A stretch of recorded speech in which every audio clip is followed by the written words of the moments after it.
बहुत बड़ी स्टोरी और है प्रियंका, उसको हम एनालिसिस करते हैं। तो अब वक्त है हमारी दूसरी स्टोरी का। बिहार चुनाव का मौसम हमेशा गर्म रहता है, लेकिन इस बार बहस का मुद्दा वोट की अवकाश नहीं है, बल्कि आर्टिफिशियल इंटेलिजेंस यानी एआई बन गया है। पूरा मामला क्या है ये आपको समझाते हैं। आप पहले सोचिए कि एक चुनावी रैली हो रही है, नेता भाषण दे रहे हैं और अचानक एक वीडियो सोशल मीडिया पर वायरल हो जाता है। उस वीडियो में प्रधानमंत्री नरेंद्र मोदी और उनकी मां हीराबेन नजर आती हैं, लेकिन असलियत ये है कि वो वीडियो असली नहीं है, बल्कि एआई से बनाया गया है। बिहार कांग्रेस ने अपने सोशल मीडिया हैंडल से इसे पोस्ट किया। वीडियो में दिखाया गया कि मोदी जी से सो रहे हैं और उनकी मां आती है और उन्हें राजनीति के तरीके पर डांटती है। वीडियो का अंदाज मजाकिया जरूर है, लेकिन इसे जिस थीम पर तैयार किया गया है, उसे पब्लिक को जिससे दिखाया गया है, उसमें तरह तरह की भाषा का भी इस्तेमाल किया गया है, जो कि बिल्कुल सही नहीं रहा और इसी के कारण इस पर विवाद अब बन गया है। वही विवाद की जो है जड़ अब बन गया है। तो बीजेपी ने इस तुरंत मुद्दा बना लिया और कहा कि कांग्रेस ने एक बार फिर पीएम मोदी की मां का अपमान किया। बीजेपी नेता शहनवाज हुसैन ने कहा कि कांग्रेस को शर्म आनी चाहिए, क्योंकि मोदी जी की मां अब इस दुनिया में नहीं है। ऐसे में उनकी छवि का इस्तेमाल कर उनका अपमान करना न सिर्फ असंवेदनशील है, बल्कि राजनीति की मर्यादा भी तोड़ता है। वहीं शहजाद पूनावाला ने कांग्रेस को गालियों की पार्टी बता दिया। कांग्रेस की तरफ से दलील दी गई, वीडियो में कोई अपमानजनक बात नहीं है। उनका कहना था कि इसमें मां का रोल सिर्फ नसीहत देने का है और बीजेपी इस मुद्दे को जानबूझकर बड़ा बना रही है। इस पर कांग्रेस और बीजेपी के नेता क्या कह रहे हैं, आपको वो भी सुना देते हैं। जो नरेंद्र मोदी जी की मां एआई करके जिस ढंग से मरी हुई माता जी का उनके जुबान से, नकली जुबान से जो प्रचारित कर रहा है, ये fraud, Rahul Gandhi fraud. BJP को आपत्ति क्या है? इसमें अपमान कहां हुआ, किसका हुआ? नसीहत देना माता पिता का कर्तव्य होता है, तो माता पिता का अपमान तो नहीं है अगर वो नसीहत दे रहे हैं तो। नसीहत लेने वाला अगर उसको अपना अपमान मान ले, जो इस केस में नरेंद्र मोदी हैं, तो वो नरेंद्र मोदी का हेड है कि हमारा नहीं। इसमें अपमानजनक एक शब्द बता दीजिए उनकी माता जी के प्रति हुआ। ये बार बार हर चीज को मुद्दा बनाना, हर चुनाव से पहले अपनी माता जी को लेकर आना और छुई बन के राजनीति करना सिर्फ नरेंद्र मोदी को ही आता है, हमें तो नहीं आता।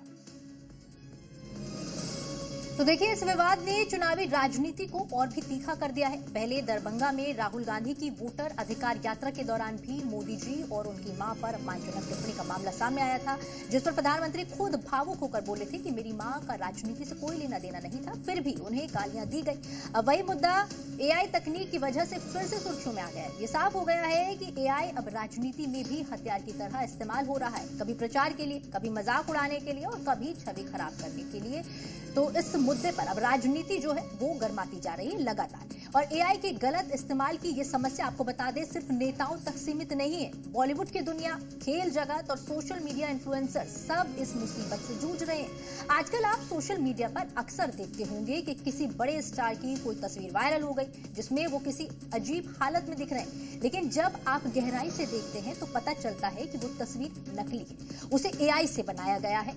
बॉलीवुड की फेमस एक्ट्रेस ऐश्वर्या राय बच्चन भी इसी जाल में उलझी। हाल ही में उन्होंने दिल्ली हाईकोर्ट में याचिका दायर की और कहा कि उनकी तस्वीरें, वीडियो और यहां तक कि उनकी आवाज का इस्तेमाल बिना उनकी अनुमति के किया जा रहा है। एआई से बने नकली कंटेंट का इस्तेमाल विज्ञापनों और वेबसाइट्स पर हो रहा था, जहां लोग उनके नाम और चेहरे का इस्तेमाल अपने फायदे के लिए कर रहे थे। कोर्ट ने इस पर सख्ती दिखाते हुए ऐसे कंटेंट को तुरंत हटाने और ब्लॉक करने का आदेश दे दिया।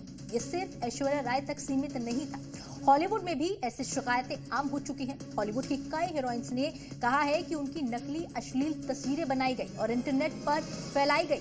भारत में भी क्रिकेटर्स और नेताओं की नकली तस्वीरें वायरल होती रही हैं। अब सवाल ये है कि एआई की ये ताकत, जो असल में क्रिएटिविटी और टेक्नोलॉजी के लिए बनी थी, वो बदनामी का हथियार क्यों बनती जा रही है? वजह साफ है, पब्लिक फिगर्स की जो पहचान होती है सबको मालूम होती है। उनके फोटो, वीडियो और आवाज इंटरनेट पर खुले में मौजूद है। एआई टूल्स उन्हीं का इस्तेमाल करके नकली कंटेंट तैयार कर लेते हैं और ये इतना असली लगता है कि आम इंसान के लिए फर्क करना मुश्किल हो जाता है। यही वजह है कि आज सेलिब्रिटीज से लेकर आम लोग तक इस खतरे की चपेट में आ चुके हैं। तो अब जरा इसके तकनीकी पहलू को भी आपको समझा देते हैं कि आखिर ये नकली वीडियो और तस्वीरें बनते कैसे। इस तकनीक को आम भाषा में डीप फेक कहा जाता है। डीप फेक बनाने के लिए किसी व्यक्ति की सैकड़ों तस्वीरें और वीडियो क्लिप्स की जरूरत होती है। इंटरनेट पर अगर किसी की बहुत सारी तस्वीरें और वीडियो मौजूद है तो काम और आसान हो जाता है। एआई एल्गोरिदम इन तस्वीरों को स्कैन करता है, चेहरे की हर हरकत, हर हाव भाव, यहाँ तक कि आप किस तरह से अपनी पलकें झपक रहे हैं और मुस्कुरा रहे हैं, ये पैटर्न भी वो सीख लेता है। इसके बाद उस चेहरे को किसी दूसरे वीडियो या फोटो पर चिपका देता है। सोचिए, कोई साधारण इंसान कंप्यूटर पर बैठा है, उसने आपके फेसबुक और इंस्टाग्राम से आपकी 50 तस्वीरें ले ली, फिर उसने कोई एआई टूल खोला जिसमें बस एक क्लिक से आपके चेहरे को किसी भी फिल्मी गाने पर नचाते हुए दिखाया जा सकता है, या आपकी आवाज को क्लोन करके आपको वो बातें कहने को दिखाया जा सकता है जो आपने कभी बोली ही नहीं। सोचिए जरा, आजकल इंटरनेट पर कई टूल्स ऐसे मौजूद हैं जो मुफ्त में ये सब सुविधा देते हैं। हाँ, जितनी हाईटेक तकनीक होगी वीडियो उतना असली लगेगा, ये भी एक चीज देखने को मिलती है। और यही वजह है कि अब नेताओं और सेलिब्रिटीज के ऐसे डीपफेक वीडियो लाखों लोगों तक पहुंच जाते हैं और लोग उन्हें सच भी मान लेते हैं। तकनीक का दूसरा पहलू ये भी है कि इसका इस्तेमाल अच्छे कामों के लिए भी किया जा सकता है, जैसे फिल्मों में स्पेशल इफेक्ट्स के लिए, पुरानी फिल्मों के कलाकारों को फिर से जीवित दिखाने के लिए, या शिक्षा के क्षेत्र में। लेकिन चुनावी राजनीति और सोशल मीडिया की दुनिया में ये तकनीक गलत इस्तेमाल का शिकार हो रही है।